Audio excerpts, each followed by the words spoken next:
Hello and good evening, everyone. Welcome back, and we are so happy to have you join us for another evening. Welcome back to the Light Bearers Mission Empowerment Hour. We started the series of our programming last year, and we have shared presentations on the topic of plant-based cooking demos, natural remedies with hydrotherapy, health topics, gardenings, and more. Um, you can find those recordings of our past presentations at our website. I will place that in the chat shortly. It is our purpose for our programming to make a difference in our community through training and providing education that meets the needs of our community members and their families. And we believe that we have made a difference. So we aim and we continue to strive to share our presentations to educate the community on topics such as overcoming addictions, the family, and much more. So stay tuned. We also desire to get your feedback. If there's topics that you're interested in and that we would like to present them on, we can definitely do that. So we have a little poll later on at the end of the presentation to collect your thoughts on that. Before we get started, we want to open this time with a word of prayer. We believe that success in anything is success in reaching our hearts out to the Lord first. So let us seek Him. Let us pray. Dear Heavenly Father, thank you, Lord, for today. Thank you, Father, for bringing us all here safely to the presentation. Please be with the speaker and her words and the information, and please also be with the internet. Be with others who are coming, and we pray that others will be blessed and not only have us here, dear Father, but have us to be changed and to change our ways for the better. In your name we pray. Amen. This evening's program is brought to us by Dr. Helen Stoddard, Dr. Helen Powell Stoddard, excuse me. She is a board-certified physician of physical medicine and rehabilitation. She began her career at Oakwood University, where she obtained her Bachelor of Science degree studying biology and chemistry. She went on and pursued her interest in health and in the inner workings of the human body by acquiring her Master's of Science degree in anatomy from Howard University, not too far from here in Washington, D.C. Continuing on at Howard University School of Medicine, she graduated top of her class. After losing her parents to diet-exacerbated illnesses of diabetes, hypertension, and heart disease, her interest in true health was solidified.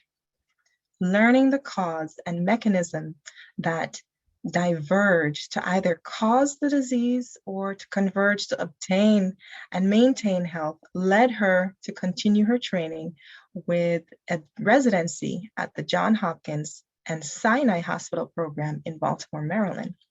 She was one of only 2 students accepted each year into the combined physical medicine and rehabilitation program, as well as internal medicine in a 5-year challenging residency program at the prestigious university.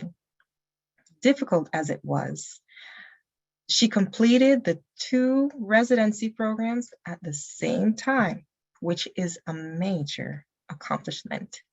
She advanced her education through fellowship training in sports medicine and non-surgical orthopedics, and further trained in interventional pain before beginning practice in the Huntsville area.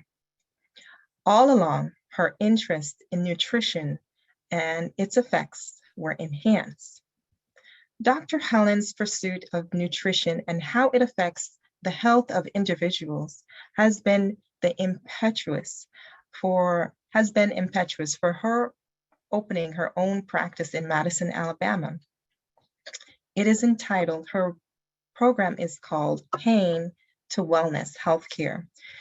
After practicing medicine for more than 20 years in the traditional realm, realizing that sick care was no longer an option to practice in good conscience, she began using an integrative approach to her practice, incorporating both traditional and alternative measures to help individuals obtain optimal health and real health care. She seamlessly weaves diet and nutrition of her patients. She seamlessly weaves diet and nutrition into her treatment protocols and promotes well-being, being committed to the memory of her parents and to give her patients every opportunity to lead a healthy, balanced, and pain-free life. She wrote her first book called Reverse It. It is the blueprint to reversing type 2 diabetes. What can she do for you?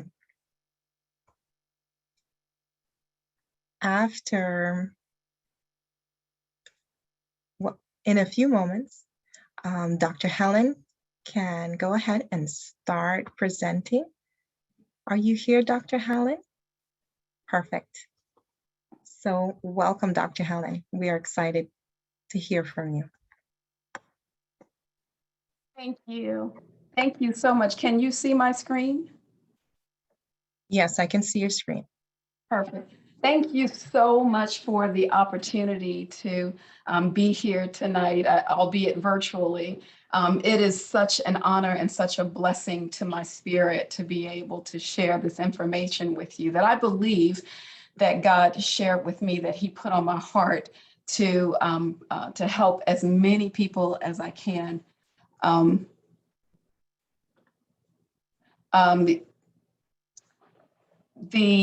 Can you, let me try that.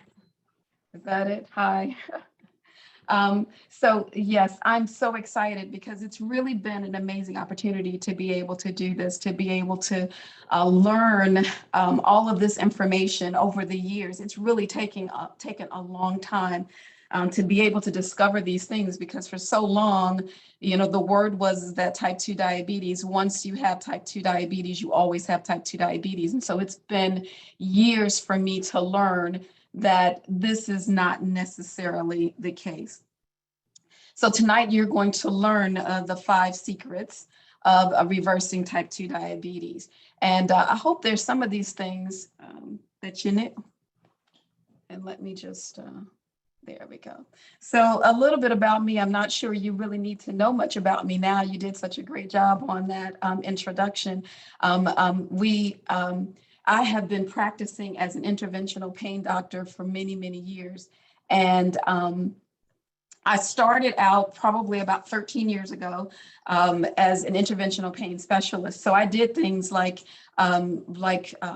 injections, you know, epidural injections, or I did minimally invasive procedures for people who may have spinal stenosis or things of that nature, because I wanted to help people get out of pain. But, you know, one thing that I noticed, like as I was doing the procedures, you know, was that a lot of people had other conditions. And my screen is locked here. There we go.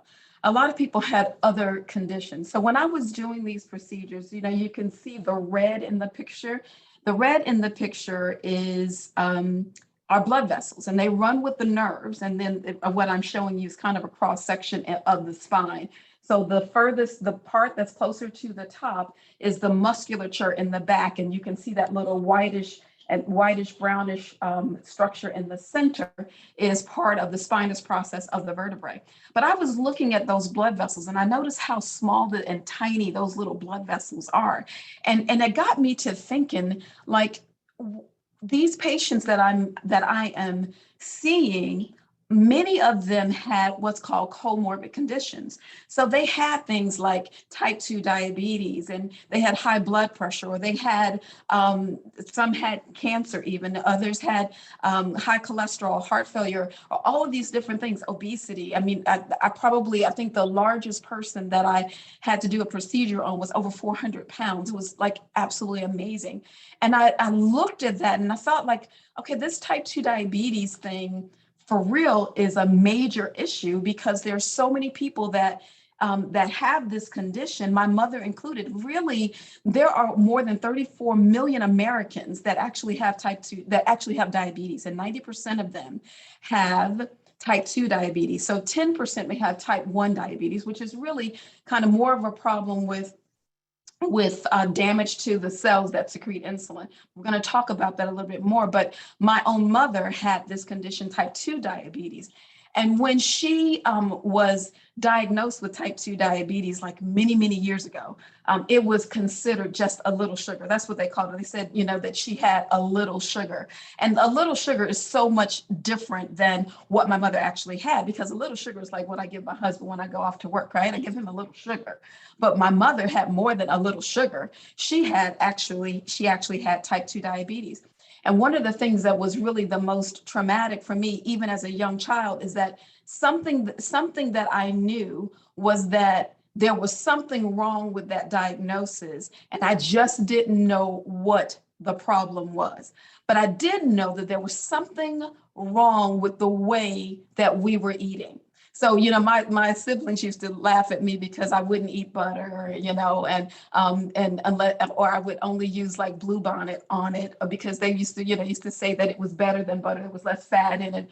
But I was really conscious at that time, being a young kid, about the kinds of things that I ate. And I knew that some of the things that my mother and the family was eating was really probably something that we shouldn't eat. So I would be the one saying, no, please, no, don't let her eat that. But, you know, being like the youngest of, next to the youngest of 8 children, you always get kind of drowned out. And they're like, oh, it's just a little this, or it's just a little that. But little did we all know at the time was just a little of this and just a little of that became a really big something. So she ended up with like all kinds of medical conditions, including type 2 diabetes, right? But she also had high blood pressure and cardiovascular disease. She had high cholesterol, congestive heart failure, arthritis. She had, you know, joint pain, back pain, kidney disease, like they're really trying to give her medications to protect her kidneys. And then she had peripheral neuropathy. She would complain about like these pains that she had in her leg, in her feet. And I determined then, when I started thinking about the things that was happening to my patients. I had already lost my own mother, and I just didn't want other people to experience what I had to experience and what my siblings had to experience with losing my mother. And then, you know, shortly after that, we discovered that my father had metastatic cancer. And so we really were just like, okay, we have got to do something, because we just we just were not prepared to lose my dad too. So we did a lot of research, and we found a place that we sent him to that actually completely changed his diet. Now, he was being followed at Mayo Clinic, and at Mayo Clinic, they had started him on chemo, and he really hated, his nails turned black. He was feeling sick. His hair, he was losing his hair. So he really was just really having a bad time. And so we were trying to find a place that we can kind of help him through this particular journey that he was experiencing at the time. And so we found a place that like completely, like 100% changed his diet. Now, my dad was, just like all of us, were like meat and potatoes. Like we had meat pretty much for every meal. We had back then, there were very few like fresh vegetables. Like a lot of vegetables were like, I remember eating asparagus. The first time and only time I ever ate asparagus as a child was some canned asparagus. And I thought, oh, asparagus is the nastiest thing. I'll like never eat that again. But I didn't realize that that was just the way that asparagus was prepared. And I think that with that industrial revolution that began, everybody thought it was cool to eat prepared food as opposed to going out and getting fresh fruit from your garden, for instance. That wasn't happening. But what I did discover is that when I changed the way, when my dad changed the way he ate, like when he went out there, I remember because I was in medical school, because it was just shortly after losing my mother, as I said. I was in my second year of medical school, and I remember the night very clearly that I spoke to my mom, and I called her. It was a Saturday night. I had gotten the results of the board's part 1 exam. And if anybody is out there that's a doctor, you know that board's part 1 is like the hardest one of your board exams that you'll ever have. And I remember not wanting to open it. Obviously, it was Sabbath, so I was like, I'm going to wait. But when I got home and it was in the evening, the first person that I called was my mom. I was like, Mom, I got my results, but I am so afraid to open it. Can you just help me out? So she said, okay, so open it. So I opened the exam and I was really nervous. I was open the results and I was really nervous because it was a big envelope and I couldn't remember if a big envelope meant they were sending you an application to take it again, or if it was a small envelope that just said, hey, you failed that, try again another time. I wasn't sure. So with fear and trepidation, I opened the envelope. I got my little letter opener and I just started tearing the package open. And I opened it up. And to my surprise, it said that I had passed the exam. I told my mom. She was excited. I was excited. I was jumping up and down, and she was jumping up and down. I could hear it in her voice over the phone because she was like my biggest supporter. And then that following Tuesday, I had traveled the day before to Los Angeles to hang out with one of my girlfriends who lived in California. And we had gone to like Venice Beach. We were just kind of hanging out and watching, eating ice cream. And then we got back to her house and the phone rang, and it was my sister and a friend of mine who called and just told me, Mom had passed. And I just remember looking at the phone and saying, oh my God. And I screamed to high heaven, and her mother came to me. She just mothered me for my mother. And she let me sleep with her that night. And Lillian made all the arrangements for me to get back home the next day. I was just really in hysterics. And so that time was really the impetus for us saying, we got to do something else because I can't go through this again. We can't go through this thing again. And so when my father went to this place, he was really, really weak. Like his voice, I was talking to him and I said, hey, Doc, how you doing? Oh, I'm okay.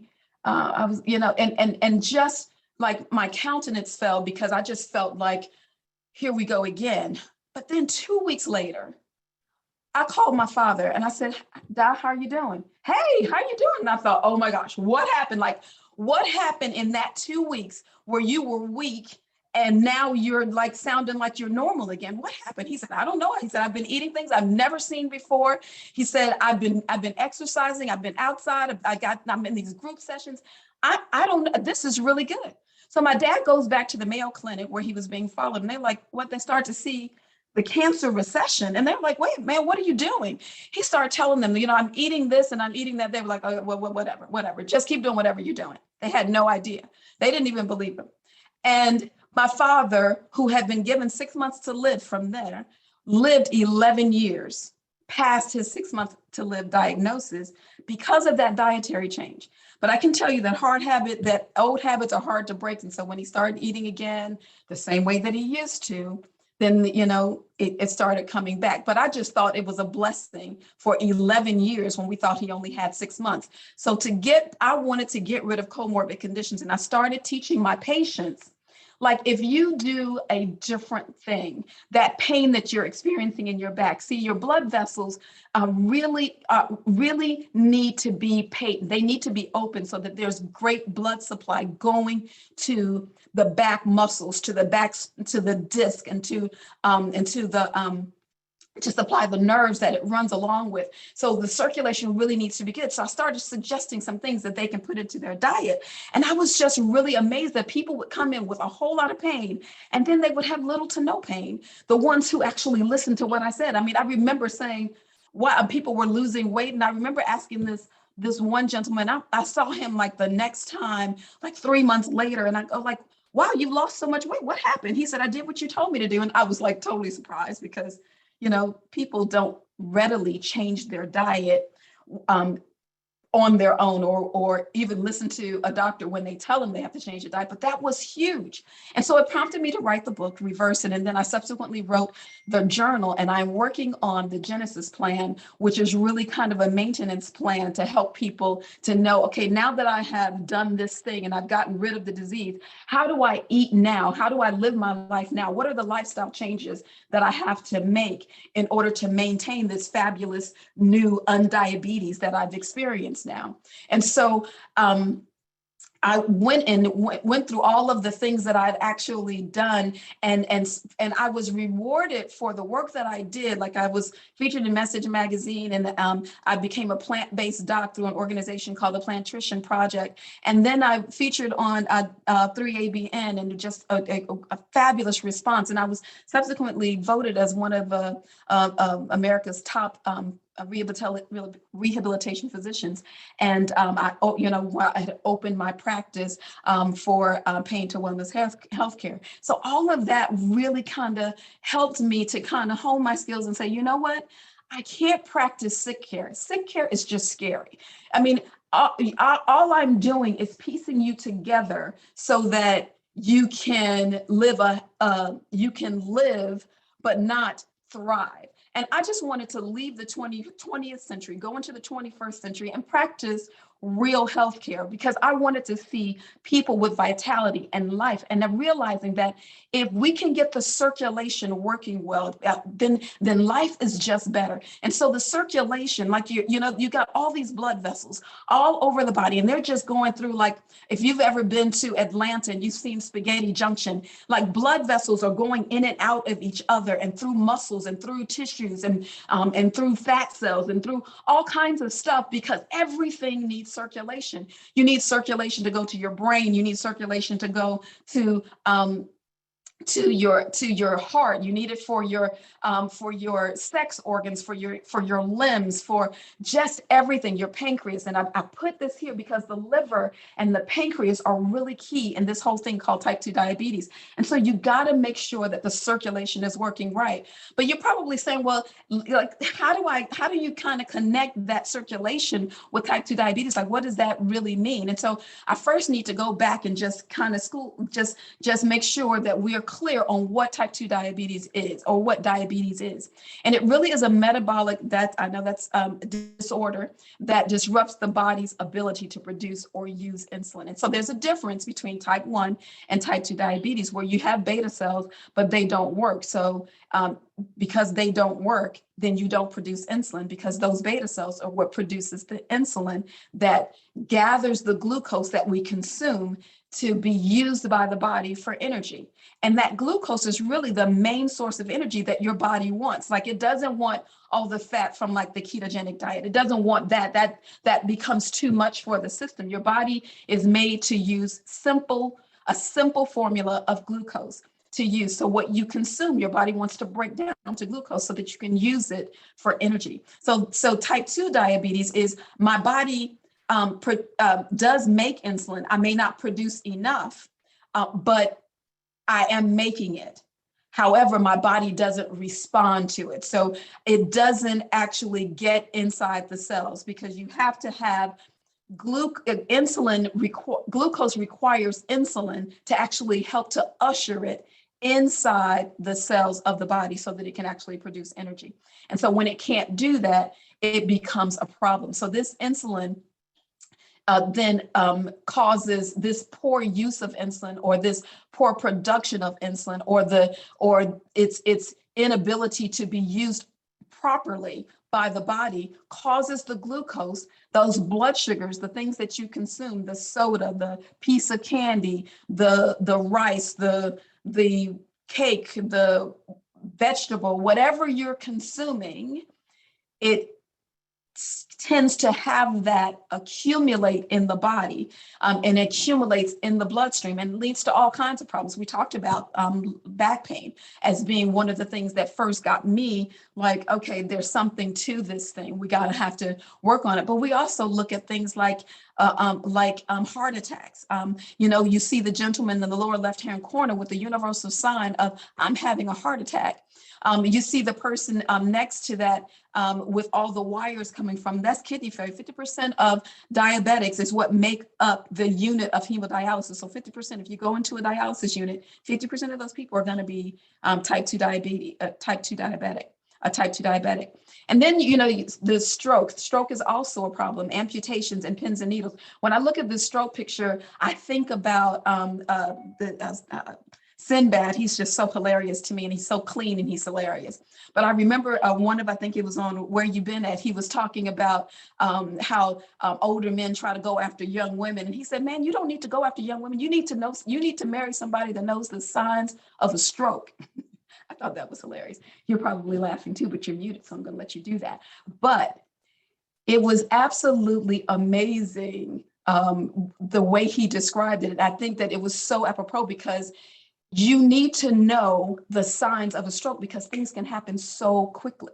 And so I just learned like all of these things can happen. It even affects your brain and your vision, but it also affects your brain. And they're actually calling a type 3 diabetes Alzheimer's disease. I'm like, really, that's really amazing. But remember, we talked about blood circulation is key. So if the blood is not circulating to your brain, then you're not going to be able to think properly.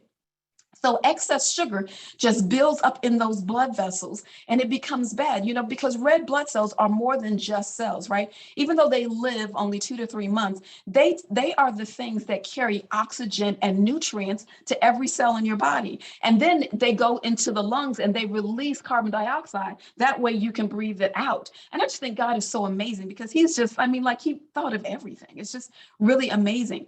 But red blood cells also bind glucose in the blood. And a certain percentage is just normal, like maybe 4 or 5% is normal.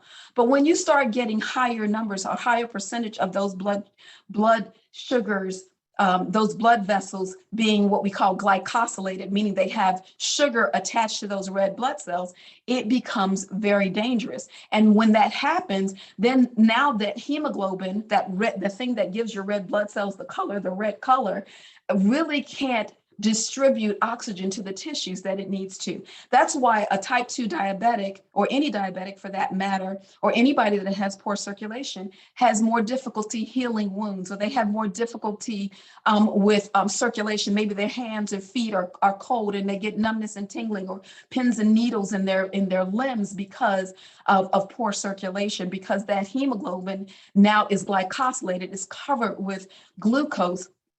And so it leads to inflammation and then damages the actual lumen or the opening of the blood vessels, so that there's so much inflammation, there's less space to actually get the blood to go through. And if you can just imagine, if you were outside watering the grass, I'm probably dating myself. We used to water the grass with like a hose, and I would put my finger over the hose so that it could spray, so that it can splatter out and go into different directions. That was before we got the little connector that it would sprinkle through all the different holes by itself. I was the one holding the hose and using my thumb to allow the water to spray over the grass in the area that I wanted to water.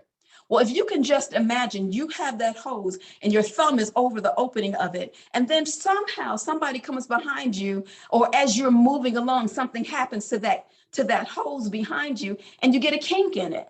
And then you're like, okay, why is there no water coming out, right? Then you realize, oh, there's a kink in the system. So you go unkink the system, and now you got water flow again. That's the same thing that happens in your blood vessels. When there's a kink, when there's inflammation, there's less blood flowing to the areas that it needs to nourish, the areas that it needs to water with its nutrition from those red blood cells. That's going to it. But not only do you have the red blood cells that are going through the bloodstream, you got white blood cells too. So now wouldn't that matter that, okay, so something's going on with my immunity too, because my white blood cells are supposed to be flowing in there. And those are the things that are going to keep my immune system strong. So if my circulation is not good, then I'm going to have a harder time with, say, some virus, some unknown virus that we're not going to mention, that will have something to do with that as well. So you want your circulation to be in good stead. But just imagine these red blood cells like have these sugar cubes just attached to it. So you just look at that lumen again, like all those little tags of sugar attached to it just doesn't provide enough space for your white blood cells to flow through. It doesn't allow enough space for the plasma to go through. And it just clogs the lumen up so that it makes the blood thicker and it doesn't flow as well. That is inflammation, and that is a problem. How the average blood sugar is supposed to be, or the average blood sugar, glycosylated blood sugar, should be less than 7%. That's actually what they say in like the American Diabetes Association, or they may say that in the Mayo Clinic, that you want your blood sugar to be about, or with the target for type 2 diabetes, I should say, the target is for them to have a hemoglobin A1C of less than 7, but 7 still is glucose. If you look at this chart, you're still having at 7, right? If you want your hemoglobin A1C to be 7, here's 7. Oops, I'm sorry. Go back there. Here is what your hemoglobin A1C is, and it shows you kind of how your average blood sugar levels go in this column. This is in a different metric system, like people in Europe use that metric system, millimoles per liter. We use milligrams per deciliter in the US. And so we're looking at this column here, where you're looking at a hemoglobin A1C of, say, 6 is 126. And if you just remember that slide before, we're talking about blood. Let me see how this is working here. Okay, here we go.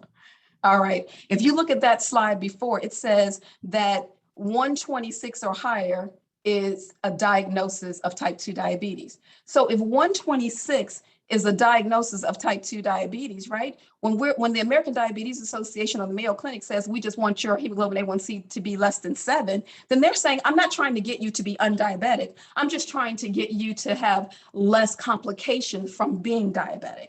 And so, as I was flipping through some of the information on the American Diabetes Association website, it says that type 2 diabetes is not reversible, but you can learn to live with it in a more healthful way. And I just beg to differ with that mentality, because you look in here's a hemoglobin A1C of 6.5. That means your average blood sugar is a 145, and you just want it to be less than 7. So that puts you somewhere in between these two categories.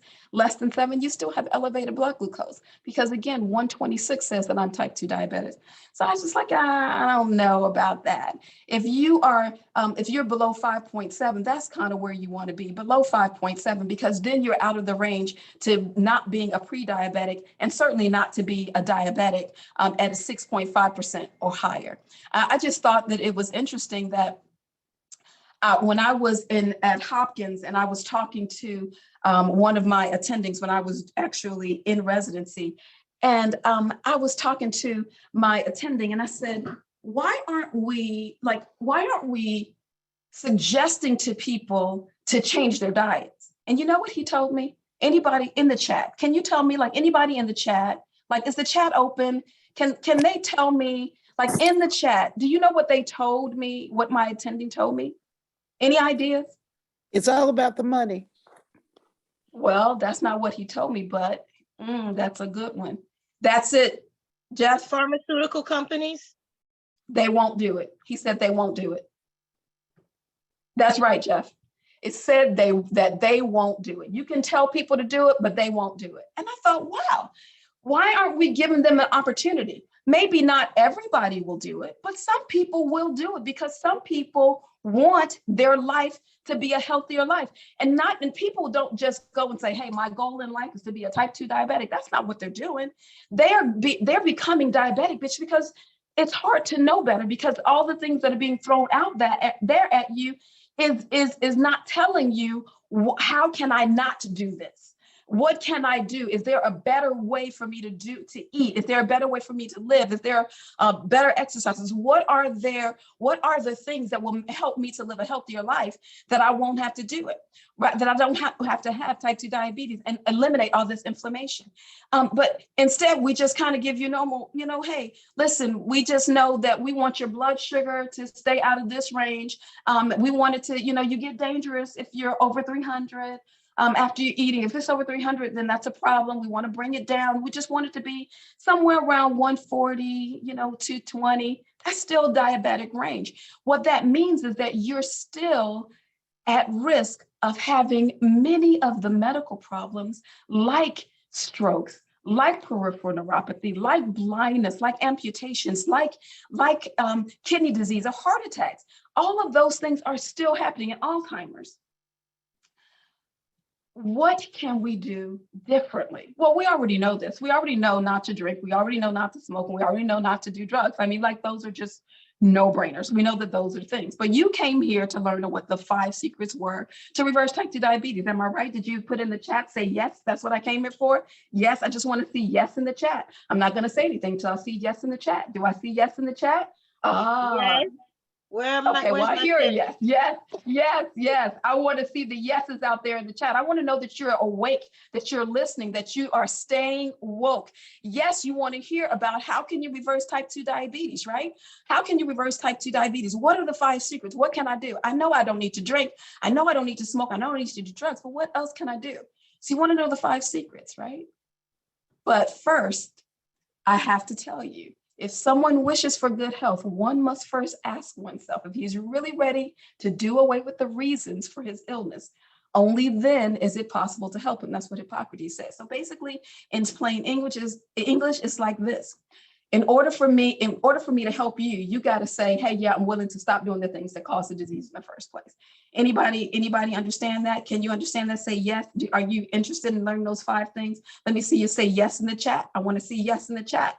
Yeah. I want to be able to learn those 5 things. And the thing is that they're so simple. It's not like a huge thing to have to do to actually reverse disease. These are really simple things that we can do. And I'm so glad that you're ready and you're sitting back so you can learn secret number 1. Boom. Secret number 1 is first in the head. Is you first have to decide, yes, I want to do something different. I have to be intentional, because your body is not going to achieve if you don't believe it, right? And you have to do something positive every day towards that goal. Your mindset has to say, I am going to be doing something to progress to that level. What is my goal? That goal is to reverse type 2 diabetes. I have to be intentional about this. I have to make daily decisions, because it's like, the Bible says, I die daily. Like, you really have to die daily, because French fries are delicious. Fried foods are good. I'm not trying to take that away, but we still have to be intentional. We have to learn a way of how we can do it. How can we still eat French fries, but how can we do it in a different way, right? So Henry Ford said, whether you think you can or think you can't, you're right? If you think you can't reverse type 2 diabetes, or you think you can reverse type 2 diabetes, you're right. You can reverse it if you believe you can, and you can't reverse it if you don't think you can. So you have to be intentional about it. The Bible says it like this: if you can believe, all things are possible to them that believe. So we just have to believe, and that's found in Mark 9:23. We just have to believe that it is possible to reverse this disease, because I'm seeing it on a regular basis in my patients. So that brings us to drum roll number 2, secret number 2. Anybody remember when you were growing up, there was a sign, a billboard, they were huge, like all over the place. You are what you eat. Do you remember seeing that? You remember saying you are what you eat, right? Yes? Is that a yes or a yes? Do you remember seeing those signs? And then tell me how many times you see that today. Anybody see it? Do you see those signs? Do you see that message being pushed out? If you see it, tell me where you see it, because I would love to see it. I don't see it anymore, right? You remember, yes, it disappeared. Yes, it used to be there, but now people don't know you are what you eat. And I kind of wonder, like, does that mean you don't want me to know that I am what I eat? That's a question. Do I not need to know I am what I eat? Here's an interesting thing. So I worked, when I first moved here to Huntsville from DC, I worked at a very large sports medicine practice. I know, oh wait, I just got to say, somebody said I hear bacon promotions. There is a restaurant in Nashville, and the post outside said, you know, one of the things that lure you inside, it said, come in to get some shaken for your bacon. And they had an obese lady that had, you know, I was like, and people actually go in when they see that sign. And I thought that was interesting because the parking lot was full. So like I said, not everybody will take heed to it, but some people will. But I thought what was interesting is that if this at sports, I wasn't supposed to say that, at the large orthopedic practice that I practiced in, I was the only doctor that thought the way that I think. And I was the one telling my patients, okay, make sure you eat this. Like that right there is an inflammatory thing. It's going to cause more inflammation in your back. It's going to cause more pain. But if you eat this, this is going to cause less inflammation. And I remember talking to one of my colleagues the other day, and not the other day, but during that time. And he said to me, he was like, oh man, that stuff is not real. That doesn't matter. And that just struck me. I'm like, you're a doctor and you believe that what you eat has nothing to do with your body. Like, so what you're saying is, if I take a trash can, I got this big, huge dumpster, and I keep putting trash in it. And then when I'm ready to empty it, what's coming out of it? Anybody know? Trash, right? Trash. If I put trash in it, it's not going to magically change to something good. It's going to be trash in it. So you're telling me if I tell my patients, don't worry about it, keep putting trash in your body, your trash is going to produce inflammation. Or you think the trash is going to say, oh no, it's not going to cause any inflammation in your body. It's going to be fine. Your body will produce inflammation based on what you eat. It's a big deal, right? Because one of the things that we have discovered is that it's not really only the problem of blood sugar that's a problem. It's a problem with fat, which is why I say I don't like the ketogenic diet, because the ketogenic diet adds more fat. Here's what we've discovered, right? In the standard American diet, we eat all kinds of stuff. And I'm not sure if I was like SAD, does that mean SDA? Maybe that's just a question. But what I realized was that because glucose is the preferred source of energy for your body, in order for glucose to get in, as we talked about, right, you got to have this insulin to actually escort the glucose inside the cell. So say you got, inside the cell, you got these, these little cells inside, and you should have a few of these yellow things in here, right? Because the body is trying to uptake this glucose. If there is fat, these are cells, these are multiple cells. If it's normal like this, where there's just a little bit of fat, you got one cell of fat here, you got a couple of them intramuscularly here, you got 2 cells in there. Then when insulin comes, this insulin is going to come with this glucose and try to get inside the cell. That's going to be fine. So now I'm trying to exercise. If I got pure sources of pure digestible glucose, it's going to come inside these cells and it's going to produce energy for me. But if I have these cells, and this seems to happen as we get older because things start to accumulate, God is really fabulous. He doesn't let things happen to us right away. It accumulates over time. So he's like, hey, I'm giving you some time to get it right. I'm giving you some time. Just get it right. But if you don't get it right, maybe because you didn't know or because you didn't do anything about it, the fat gets so gets accumulated around the cell. You see both inside the cell and outside the cells, that now when glucose comes in, there's little space for it to get in. So just imagine more of these little yellow globules so closing in this inside the cell. This is a depiction of one of these little cells.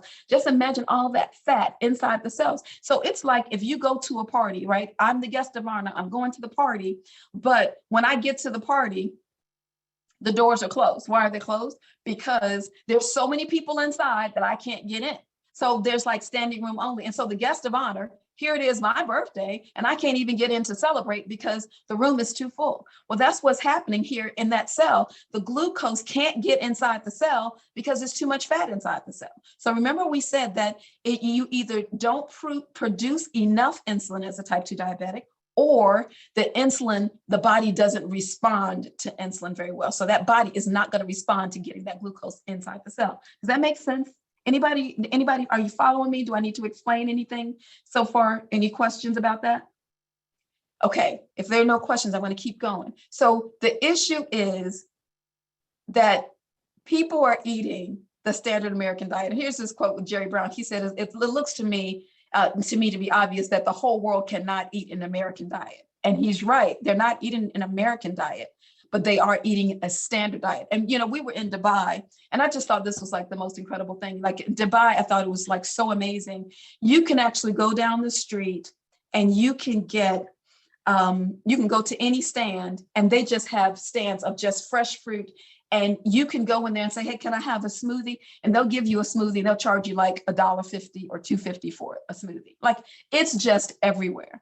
But then I noticed in some other areas of town that they had Pizza Hut, McDonald's, Burger King, and a lot of other Western type restaurants that were coming in there, and they were delivering to people's homes. So I think that what we're going to start seeing, like it happened in the industrialization of the United States, is you're going to start seeing as the Western diet goes east, then you're going to start seeing more people having more type 2 diabetes. And a case in point is that now there are over 415,000 diabetics worldwide. Why? Because we've adopted the way that we eat in the standard American diet with more fat in our diet, right? I thought that was just really very interesting that this is happening all over the place. And this is just leading to all kinds of disease, even gallbladder disease. Is really amazing. Like all of the things that our poor standard American diet is doing. We're eating foods that are very low in fiber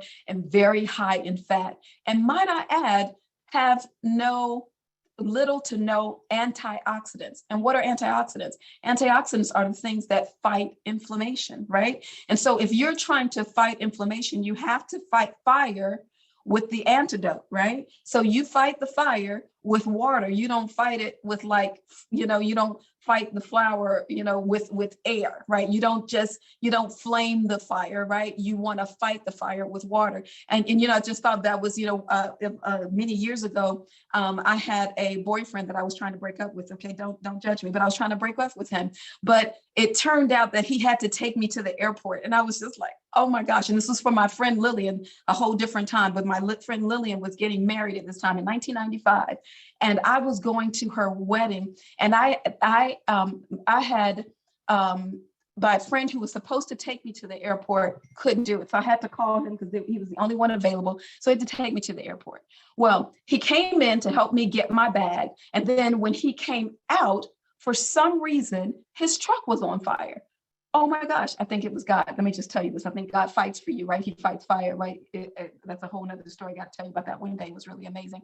But suffice it to say that his car did burn up so that he couldn't find me later, because that's a different story. But here's what I'm saying. You do not fight fire by opening the trunk. And that's what he did. He opened the trunk and the fire got bigger and bigger and bigger. You fight the fire with closing it, like deoxygenate it, and using water to actually put the fire out. And that's not what we're doing in the standard American diet. The standard American diet is that we are eating foods that have very low fiber and very high fat and little to no antioxidants. And that is a problem because we're eating all kinds of things. And that is an issue. Instead of eating foods that are high in fiber and low in fat. And that is, one of the things that I really take pride in. That's what my new cookbook is all about. Is like teaching people, how do I eat an anti-inflammatory diet and still have good food? Like here's like, how do I eat this? This is like fried, right? That's fried. How do I get some fried food if that fat is too much? Is that if that fat is going to be causing me to be type 2 diabetic, then how can I do that and eat healthfully? And in addition to these foods are really high in antioxidants, because remember we talked about it before, antioxidants fight inflammation. And that's what we're trying to do. So we're all about trying to teach you how to do the right things to fight this inflammatory process so that we can then reverse type 2 diabetes. Secret number 3, drum roll. Number 3 is motion is lotion, right? If you're sitting around, do you notice that after being asleep all night long, you can be stiff in the morning, right? Can't you be stiff in the morning? You're like, oh my gosh, I'm so stiff. But one thing that I learned from my dog, Cato, he's sitting right here. He's my shadow. Cato gets up. When he gets up in the morning, Cato stretches. He does that. He does the stretch before he gets up to go. I learned from that. He also gets out and he exercises, particularly if Cato has, excuse me for sharing too much, but if he has a good bowel movement, Cato is running around like nobody's business. He's like all over the place. He's getting his exercise. And that's secret number 3. That's what we have to do in order to reverse disease. We have to get exercise. And we are recommending that you get at least 150 minutes of moderate intensity exercise, aerobic exercise per week. And that could be like 50 minutes 3 times per week. You can break that up into 30-minute sessions 5 times a week, but at least, 30 minutes 5 times a week, or at least 150 minutes for the week. And you'll notice that the one thing that I love about exercise is that it increases your heart health, right? Not only does it increase your heart health, how does it do that? It does that by increasing circulation. Then we say that circulation was key, right? So if you're getting better circulation, then you're getting better health to your organs. So your heart is benefiting from that. Your lungs are benefiting from that. I see your question about gastroparesis, and I want you to hold that question because I'd love to answer that at the end. The other thing that it does is it aids in weight loss. It lowers your blood pressure, increases your HDL, and look at this, it boosts your mood. Like there are recent studies that actually show that the type of plan that we have developed actually helps decrease depression and anxiety. Who knew, right? It does. It decreases depression and anxiety, mostly because it increases circulation and your gut is healthy. Did you know that 80% of serotonin, which is your feel-good hormone, is produced in your gut? That serotonin talks to your brain. So if your gut is working well, you're going to be happier. I'm telling, do y'all know who God is? Just tell me. If you know who God is, tell me you know who God is. Just say, yes, I know. He's the bomb. Is he the bomb? Is he the bomb? Just put bomb in the chat. Because to me, he's the bomb. God is like amazing. Like I have never, like things that you would never think of this. He thought of, yes, he's bomb. He is bomb. He is the bomb in Gilead. That's what I'm saying. He is bomb. I just want you guys to know that God knew what he was doing. He thought of everything. He even thought about how to keep you happy, right? Isn't that amazing? Now, I digress, but I want to tell you that when God told us in the very beginning, he said, Genesis 1:29, he said, I give you every green food that bears seed or has seed in it. This is what I want you to eat for food, Kato. And this is what I want you to eat for your food. And then in Genesis 1:30, he goes even further and says, hey, for the animals, I want you to eat the same thing. So if you can just imagine, my dog Cato is a chow chow. And let me tell you, if you come to my door and you try to mess with me or one of his family members, Cato will eat you up because Cato is a carnivore. Carnivores like meat. In the very beginning, he would have been a vegetarian. Actually, he is a vegetarian. Now we had to change his diet because he was too aggressive. So we changed him to a vegetarian diet. He's like so much more mellow. He still eats you up if you mess him up because he has that instinct. But we have found that the food really matters. And that's why he told us to eat it. And that's why he told animals to eat it. And with the fall of man, when sin came into the picture, then we started getting shorter. And I am particularly plagued with that particular problem because I am vertically challenged. But I can't wait to get to heaven because I know that I'm going to go to my regular size, right? And that's what happened when sin came. We got shorter and we started living shorter lives, which I think is really just so interesting that this is what has happened because of the way we eat. So Genesis 1:29 really says something. I told you God thought of everything. He said, listen, if you eat this stuff, then you're going to get this. This is the way your life will be. And so I just had to throw that Genesis 1:29 in there because I thought that 1:30 was like really, when I read that, I was like, I was jaw dropping that animals even ate vegetables. Like that's really just incredible to me. Secret number four is stress is a mess.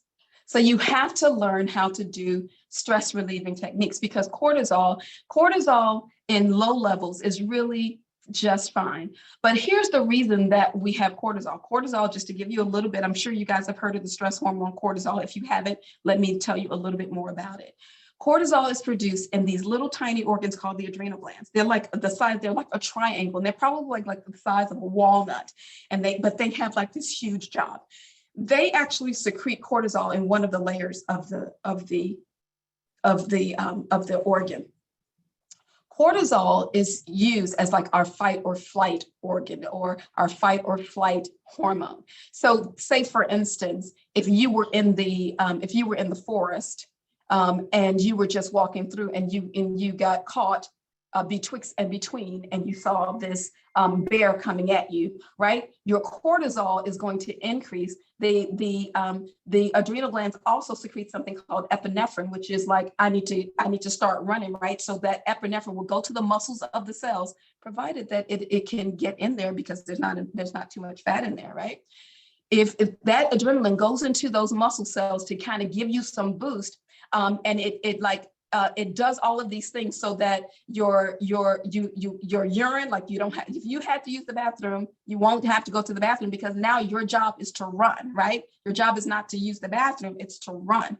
And so that cortisol is secreted. It should only be secreted in like short bursts and then come back down to normal. The problem is that most of us living in the world that we live in today, we're so stressed that cortisol keeps going higher and higher and higher. And when it keeps going higher and higher, then the cortisol then will cause inflammation. And when it causes inflammation, the other thing that it does, which is I gotta bring in this Bible text because it's just amazing. Like I have been on a special challenge to like prove that the Bible is right when it says different things. One of the things that it says is a merry heart does good like a medicine, but a broken spirit dries up the bone. So what is so cool is that a merry heart like gets these endorphins and things kind of going. And so it makes you happy. You get your feel-good hormones, you get more serotonin, you get more of the neurotransmitters that make you feel good. But if your spirit is broken, it leads to an elevation in cortisol. And an elevation in cortisol will cause, get this, bone absorption, resorption. What does that mean? It means it causes osteoporosis. A merry heart does good like a medicine, but a broken spirit dries up the bone. Is that like, let's be happy. Like that's one of the things. So that's one of the things that I want us to talk about. What are some of those stress relieving techniques that we can use? Happiness is one of them. Some of the other things that I tell my patients to do is just relax, like take a moment away from like all the hustle and bustle, get some sunshine, go outside, sit back, relax, sit by some water, read your Bible, read the word, don't read anything about the battles, read about the goodness of God, like read things that's going to just relax your spirit. Get a massage, go somewhere, get some sleep. And we should be getting at least 7 to 9 hours of sleep. You know, I'm preaching to the choir because I don't always do it, but that's what we're supposed to be getting, 7 to 9 hours of sleep. And so those are different things that actually helps us to relieve stress. The other thing that's really interesting is that when you sleep, that's the time that your body repairs itself. So if you don't sleep, your body doesn't have an opportunity to repair. And so you end up having more pain, like pain will last longer if you can't sleep because your body is not repairing itself. So that really is a problem. And sleep is really important. So it's really important to use some stress relieving techniques. I also like to use essential oils like lavender. I'll put lavender on my pillow, and the Lord knows, I would just sleep oh, this feels so good. And magnesium, I use magnesium glycinate, and it's just a relaxing mineral. So magnesium glycinate, 400 milligrams at bedtime is relaxing. That, a little lavender on your pillow, and it really just helps you to just relax and get into la la land. Now we're waiting for number 5 because I'm looking at the time. Number 5 is coaching. You need to have somebody in there with you that's going to give you accountability, that's going to say, hey, this is something that you need to do. Nope, don't do that. No, we're going to do this. This is what we do. A proven system. You need a proven system that's going to allow all of these things to be put in place. And that's what we've done in the program that we've started, called the Reverse It program. And so we developed this program. It's a 3-month program that helps people reverse type 2 diabetes. I can actually help people reverse type 2 diabetes in 3 months. And it's really amazing. You really start to see the change after just 2 weeks. But then, I make it 3 months because I got to teach you how to maintain those habits. But it is really, really amazing that in 2 weeks, you see a change. One of my recent patients in my program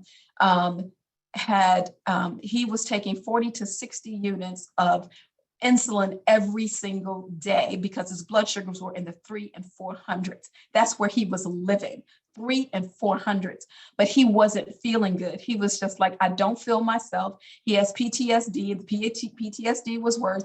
He had high blood pressure. He couldn't control his blood pressure. He was on 3 different medications for the blood pressure, still not being able to get it under control. And then he learned about my program. He got into the program.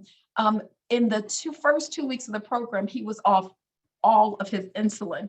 And then he called me and said, my blood sugar is elevated. I don't know what's going on. He had just finished exercising, by the way. My blood sugar is elevated. And I said, well, what's your blood sugar? He said, 130. I was like, 130? You're not taking any medication? And it's 2 weeks into the program. This is day 9. And you are complaining that your blood sugar is 130. Of course, I didn't tell him that because you can't tell him that. But that's what I was thinking, 130. And I told him, I said, listen, I want you to count that a blessing. 130 on no medications, and you just finished exercising, which we do know that sometimes your blood sugars can go up after you exercise, but it's only transient. It comes back down. So when he thought about that, he was like, wow. And that journal that I showed you a little bit earlier, in that, it's an accountability journal. So in that journal, we write down, I have my clients write down what you ate that day, what was your blood pressure, what was your blood sugar, how did you feel? I want you to write that down. And we have 10-day at a time charts where you can write down and you can actually trend and see, what was my blood pressure doing? What was my blood sugar doing? And what was I eating that made this beautiful thing happen? And when you start looking at that and you start looking at that list, then you get this, oh, wow, now I see what happened. Oh man, I made a mistake and I ate that piece of cake that was full of fat instead of the one that Dr. Stoddard told me to eat. And my blood sugar went out of control. Now I ate this and now it's all doing what it's supposed to do.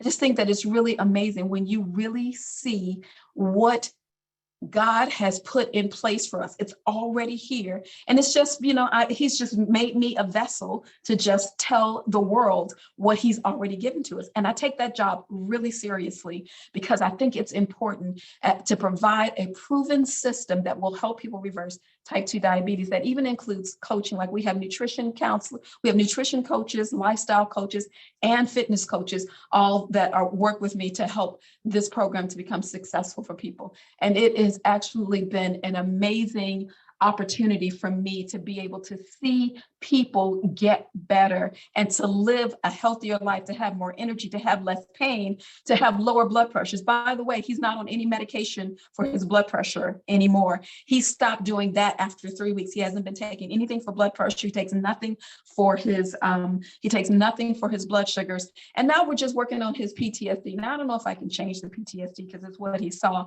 but what we can do is we know that a plant-based approach will actually help your moods to be better so that we can stabilize his mood a little bit better. So I'm still waiting to see how much more we can do with that, but we'll see. His 3 months is up in about 6 more weeks. So we'll see what's going on with that. But I have had an absolutely incredible opportunity to speak with you guys, to share with you guys what I know. I hope you follow me on Instagram, Facebook, YouTube. The name is Dr. Helen PS. You can contact us in our office at the number that's listed there. Our website is also listed there. Thank you so much, Merlene, for the invitation. Thank you for this amazing church and for what you're doing. I just appreciate the opportunity. And I am open to answer any questions that you might have, and how we're doing on time. Thank you, Dr. Stoddard. We're doing great on time. We have some questions in the chat. I kind of want to address them as they came in. Okay. So the first question I received was about spinal stenosis. What's the most successful protocol for spinal stenosis? Spinal stenosis is a very challenging thing, because what spinal stenosis is actually bone in. Let me see if I can go back to that picture so that I can. I'm gonna just go back here so I can show you.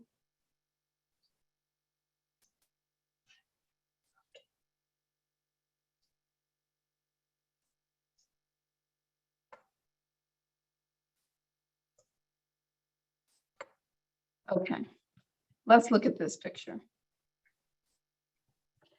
Okay, so this picture here, you can see these blood vessels here.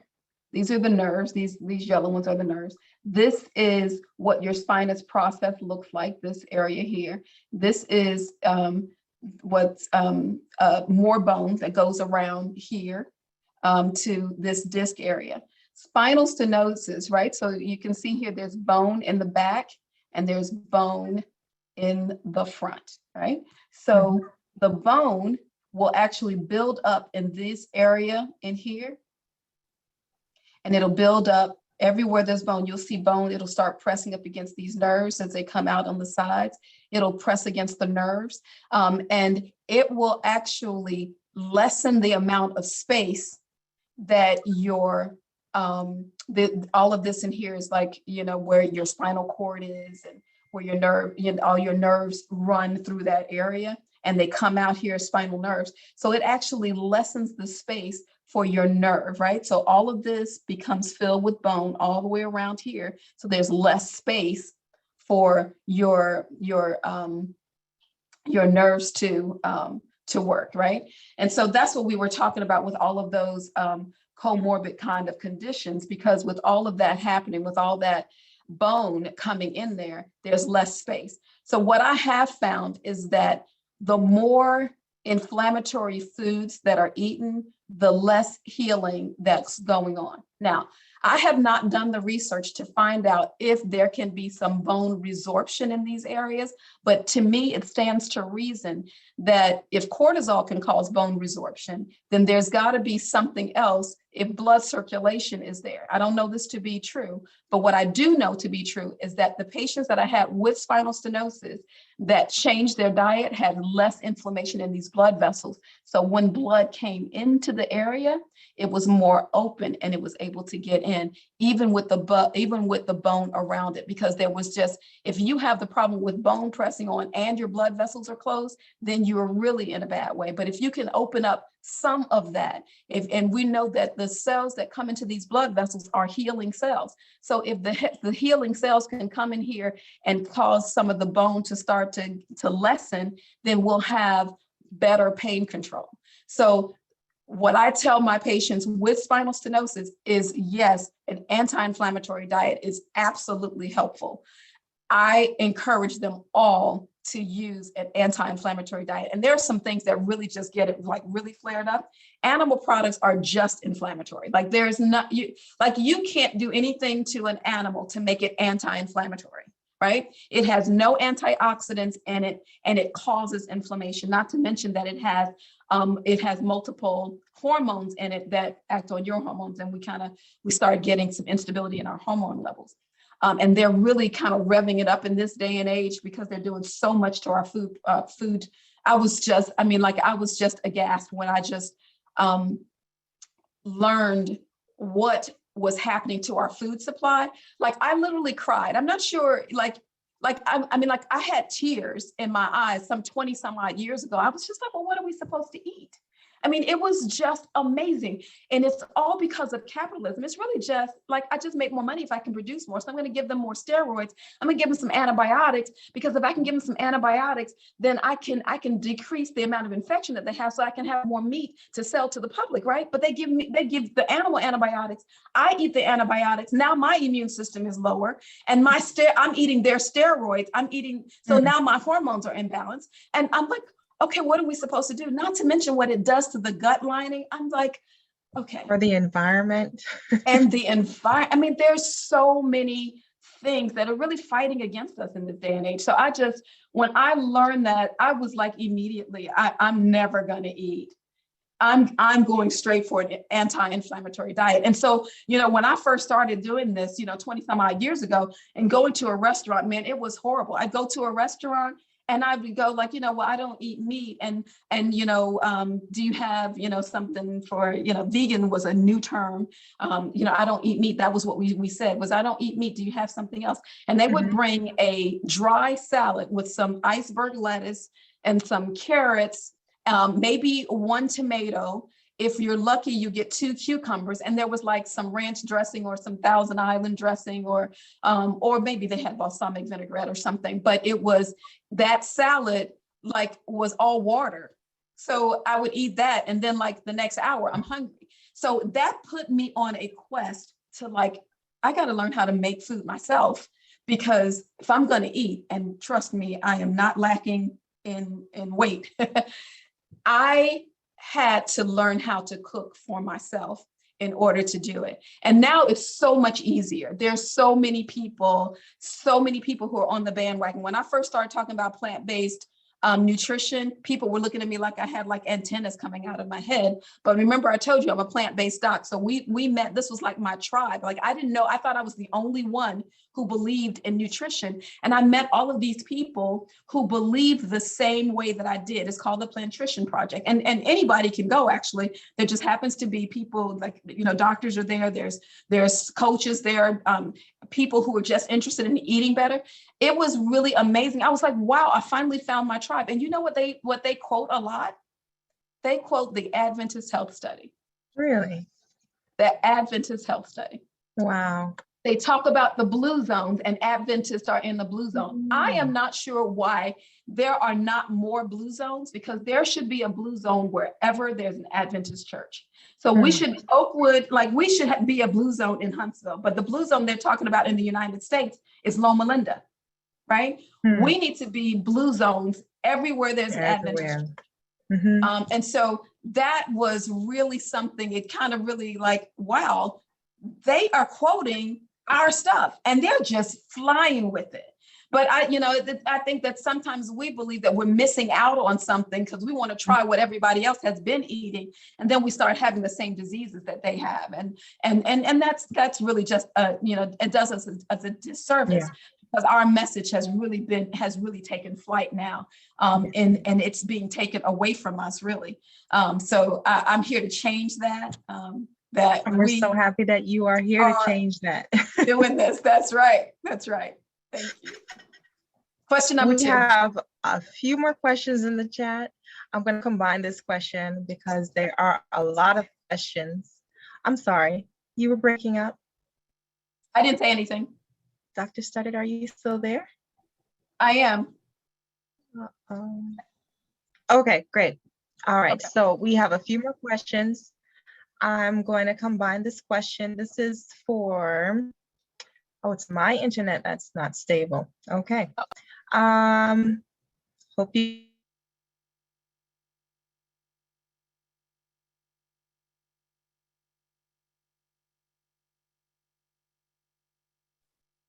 can you see me? Yes, I can hear you too. Great. Okay.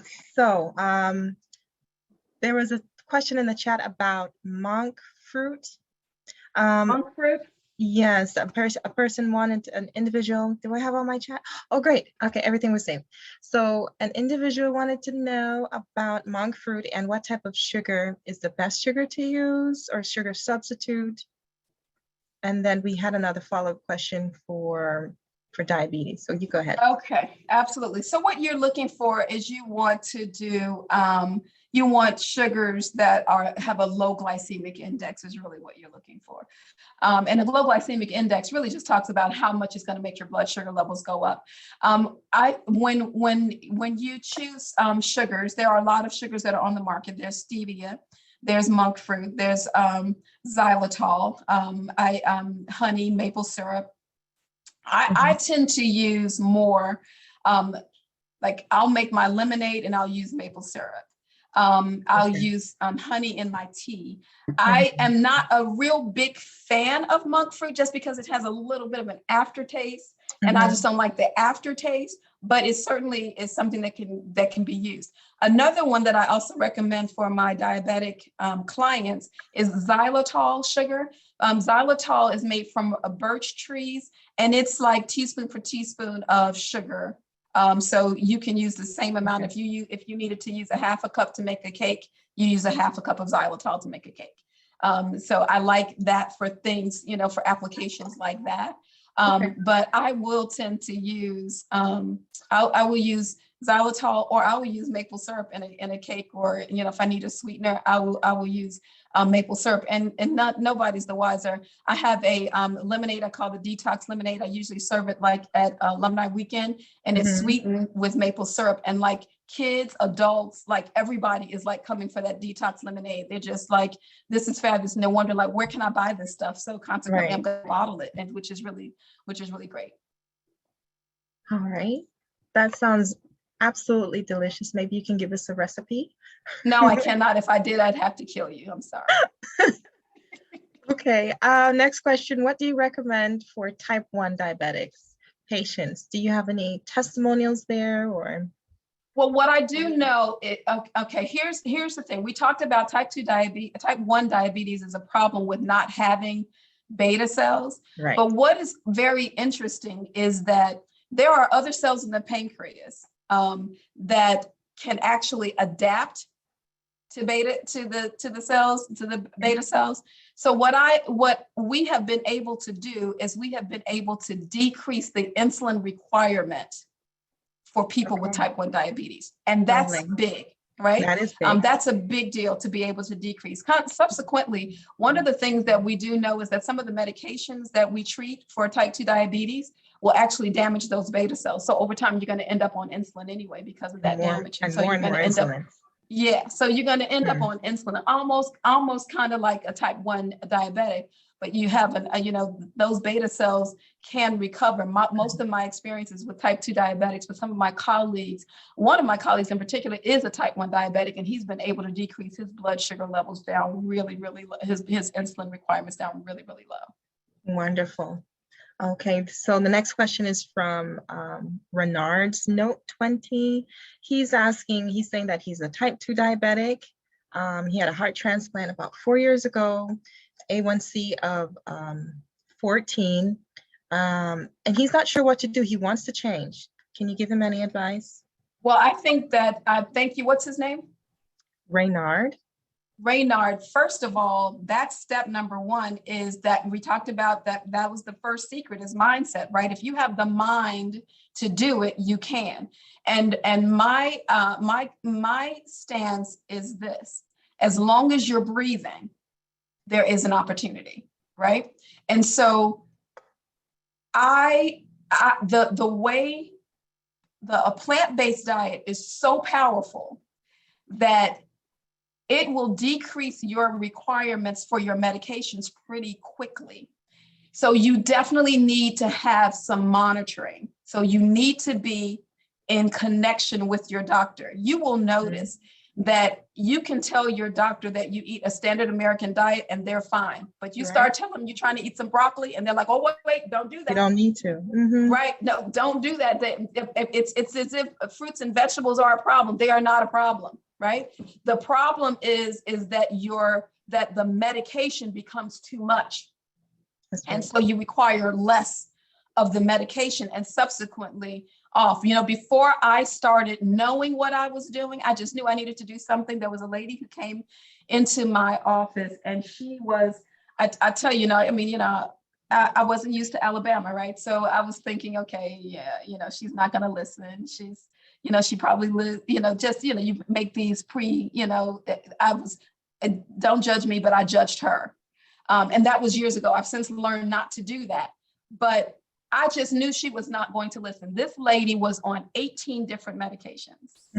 And she was on a walker when she came to see me. I wish that I had a moment to share with you her story. But she came in on a walker and she was obese.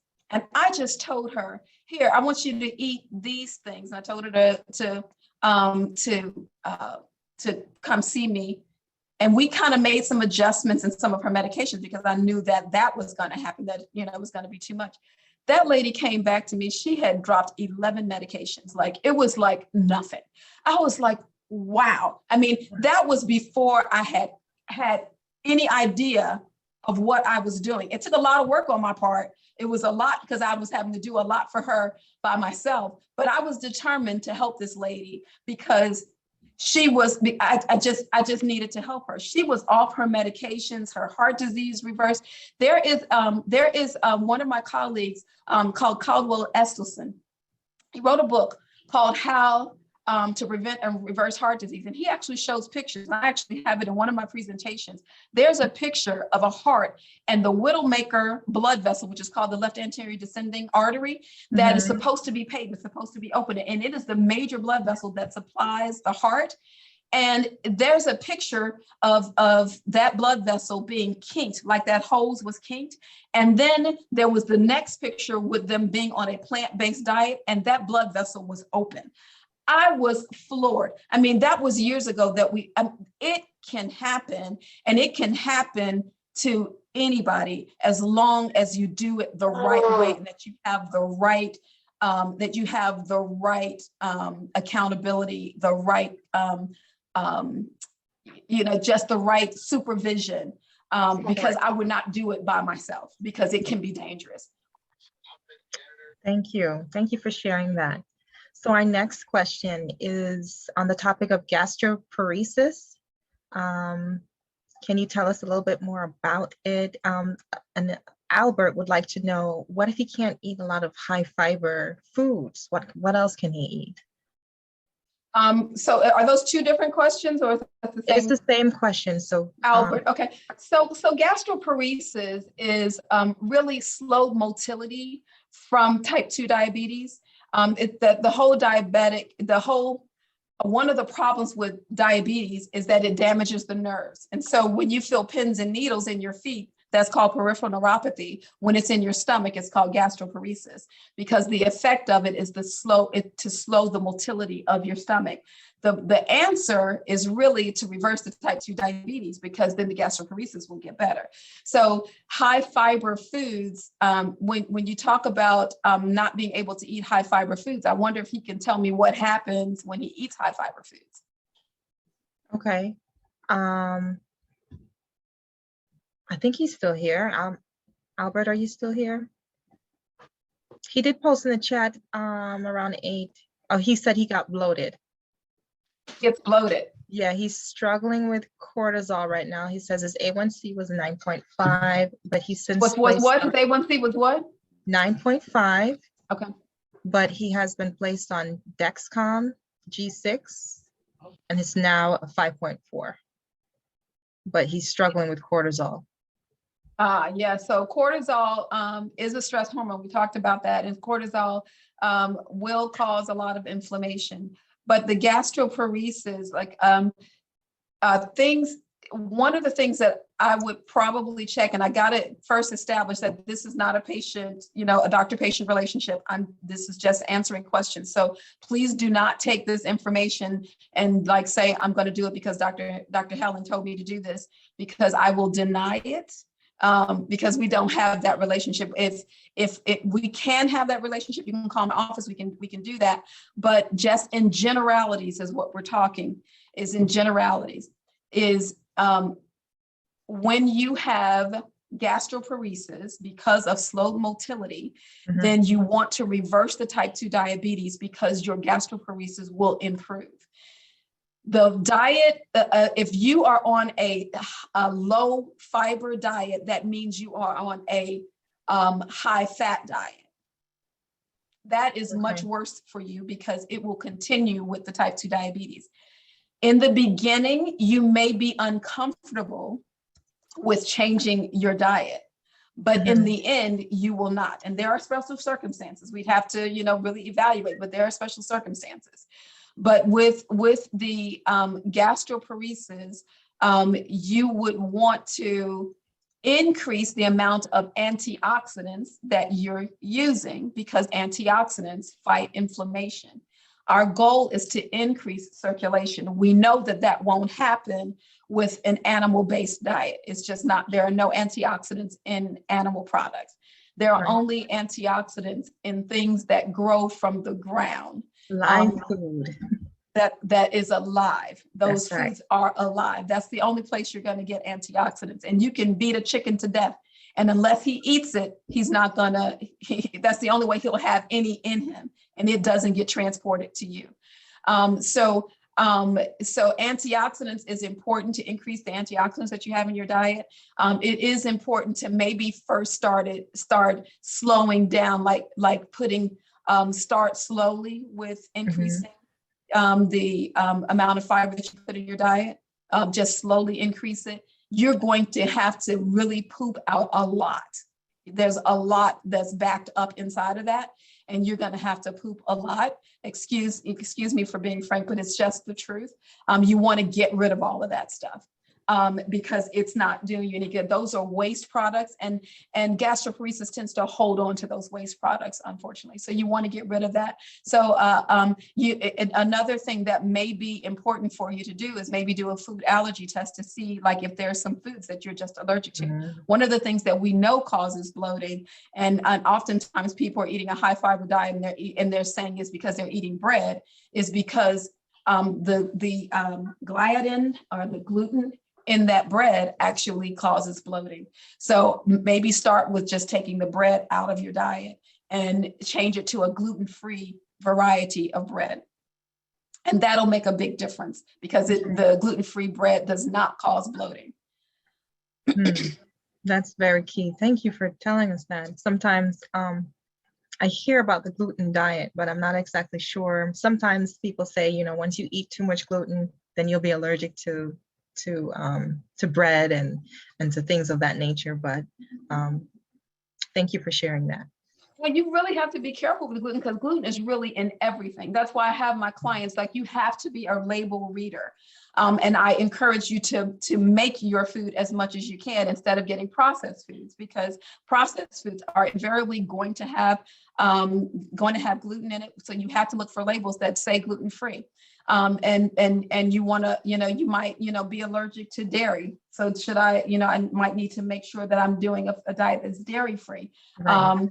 Or that you might be allergic to eggs. So make sure it's egg free. So there are lots of things that you want to look at, which, we just try to provide that kind of thing for our clients, because we want to make sure that they have the tools to be able to do that, so that you don't, end up doing things that's going to cause more detriment, that will be to your detriment instead of to your success.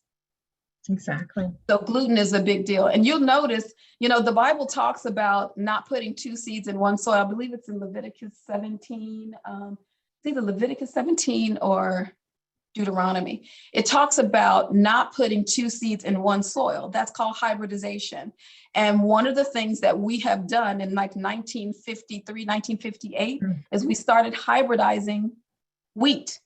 And so now you'll see that it's very difficult to find an heirloom wheat. So the wheat that's out there is really hybridized. And we're just like, that's nothing. Nothing's going to happen with that hybridized wheat. But we're seeing what's happening with hybridized wheat, because before we were just seeing people with celiac disease. Now we're seeing people with glucose intolerance and bloating and weight gain and fatigue and all of the other things, the leaky gut and all the things that it causes. So that's a big deal. That's right. Thank you so much for sharing that, because I have a few friends who can't eat wheat bread and they want to eat healthy, but wheat is not an option for them anymore because Look for now they're ancient allergic. grains. They're allergic to Look wheat. for ancient grains. Yeah.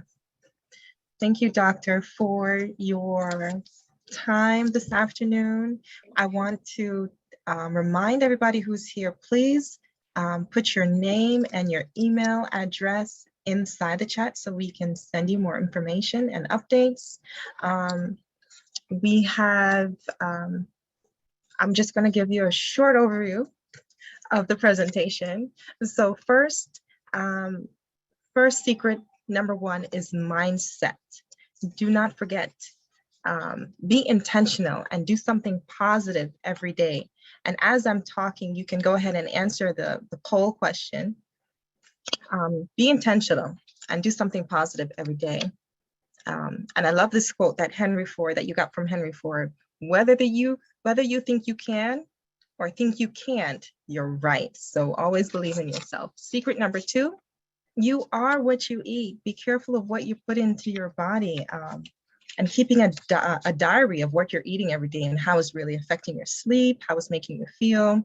That's how you really can track what is very good for you. Secret number three, motion is lotion. 50 minutes, 3 times a week, or 30 minutes, 5 times for the week.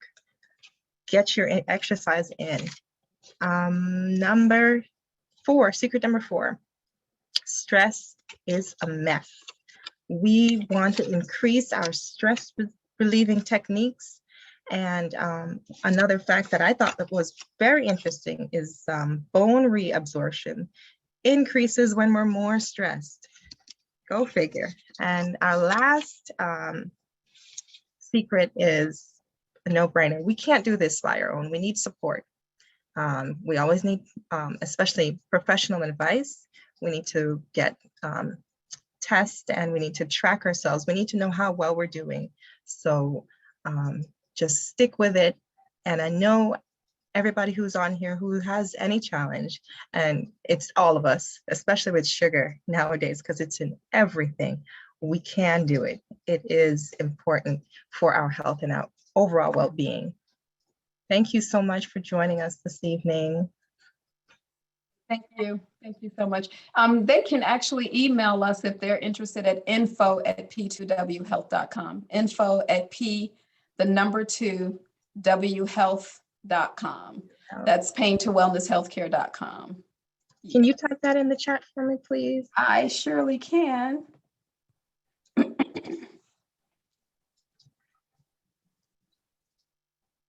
Everybody would like to know when you're going to return. Well, I tell you, I just need somebody to ask me back. Well, that's not a problem then. Oh, I think I sent that directly to Marlene. I guess you can send that out. Let me try. I'm sorry we couldn't get to everyone's question this evening. Doctor, I put it in there already. Okay, perfect. Thank you so much. Awesome. Thank you guys so much. much. Thank you again. You guys enjoy yourself. May God bless you. May He richly, richly bless you all. Thank you again. Thank you for coming. Thank you.